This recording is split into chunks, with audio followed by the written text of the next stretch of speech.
Hackers recently compromised the Telegram accounts of government officials. Private messages were leaked.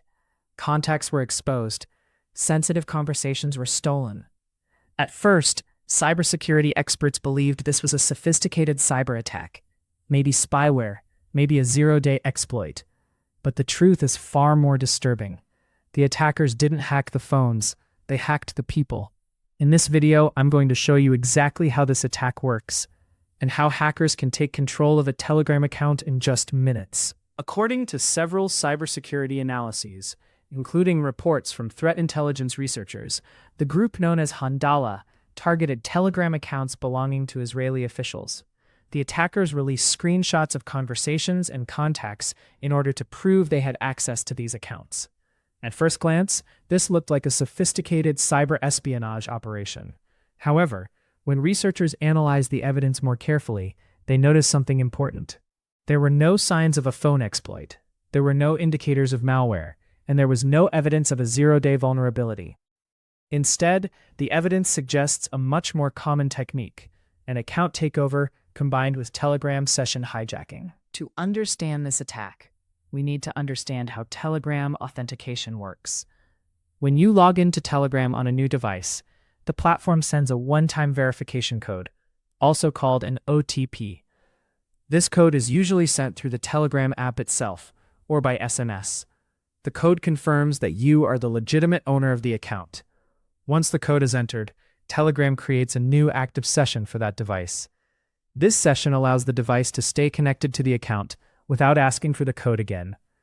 In Telegram Desktop, the session data is stored locally. These session files are often referred to as T-data files. If an attacker obtains access to a valid session or creates their own session using the verification code, they can access the account, and they may remain connected without the victim immediately noticing. In most cases, the first step of the attack is social engineering. Instead of attacking Telegram's infrastructure, the attacker targets the user directly. For example, the attacker may impersonate a journalist, a colleague, or even a support representative. They may send a message asking the victim to confirm a login attempt, or they may claim that the victim's account is under investigation. The goal is simple. The attacker tries to convince the victim to share the Telegram verification code. Once the attacker receives this code, they can immediately log into the account from their own device. After logging in, the attacker creates a persistent Telegram session. Telegram allows multiple devices to be connected to the same account at the same time. This means the attacker can remain connected even while the victim continues using the account normally.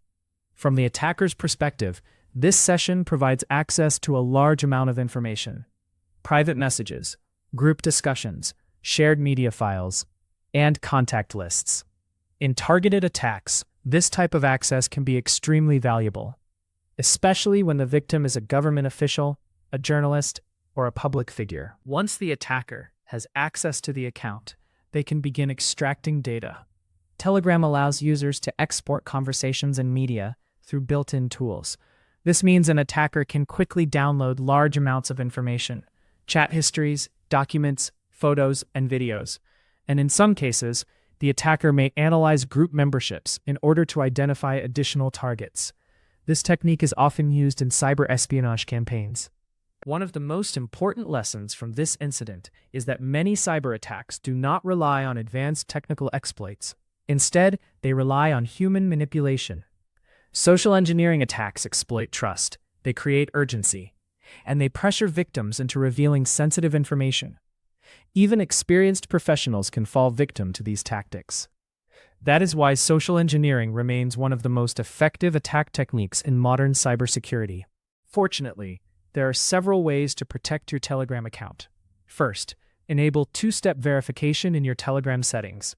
This adds an additional password that attackers cannot bypass with only a verification code. Second, never share your verification code with anyone. Telegram will never ask for it.